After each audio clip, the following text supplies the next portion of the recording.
So ayan mga kadrama-rama, alam ko pong inaabangan nyo po no yung next na mangyayari dito sa Born to Shine dahil sobrang nakaka-tense at nakaka-excite na nga din po talaga yung pinapakita ni Director ngayong marami nga po talagang plot twist na nangyayari at alam naman po natin mga kadrama na posible nga po talaga malapit na din po talaga yung pagtatapos ng Born to Shine at alam naman po natin mga kadrama ngayon na talagang itong si Megan ay nalaman nga po talaga niya na itong si Lola Amelia niya ay napupunta nga po talaga doon kay Jenny at alam naman po natin yung palaging nararamdaman ni Megan na ayaw niya nga po talaga na magkaroon ng kahati yung pagmamahal ng kanyang lola at hindi talaga niya mapipigilan yun dahil totoong apo nga po talaga ni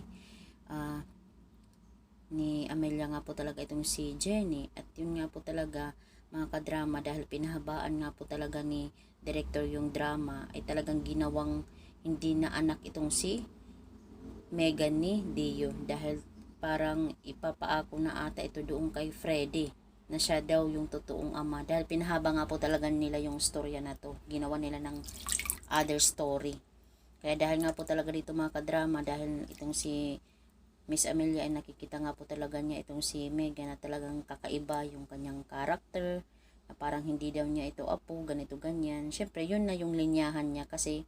yun na nga po talaga yung lalabas na hindi nga po talaga niya itong apo si Megan. At alam naman po natin mga kadrama na mangyayari po talaga yung senaryo na yun na talagang malalaman po talaga ni Aling Amelia mula dito kina Dara at saka kay Megan na posibleng marinig niya ito yung pag-uusap nila ganito ganyan o si Freddy na hindi pala niya totoong apo itong si Megan kundi si Jenny lang po talaga yung totoong halari. Kaya itong si Aling Amelia ay sobrang pagsisisi nga po talaga niya dahil binuhos niya lahat ng kanyang pagmamahal dito kay Megan na buong akala niya ay apo niya ito. Pero sa kahuli-hulihan pala ay hindi pala niya itong totoong apo. Pero sa drama lang naman po talaga ito mga kadrama. Dahil yun po talaga ang gustong gawin ng writer. Kaya mga kadrama,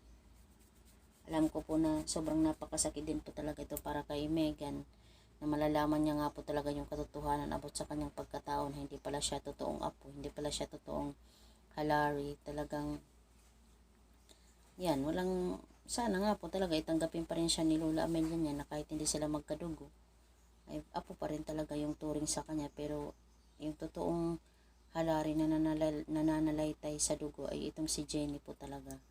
Kaya sobrang nagpapasalamat tayo mga kadrama no, na si Jenny pala yung totoong apo ni Aling Amelia na siya po talaga yung magdadala ng lahat ng kanyang ari-arian at kung anong meron talaga itong si Aling Amelia. So yun lang po mga kadrama, abangan na lang po natin yung next na mangyayari dito sa Born to Shine. Keep on eye watching. Bye!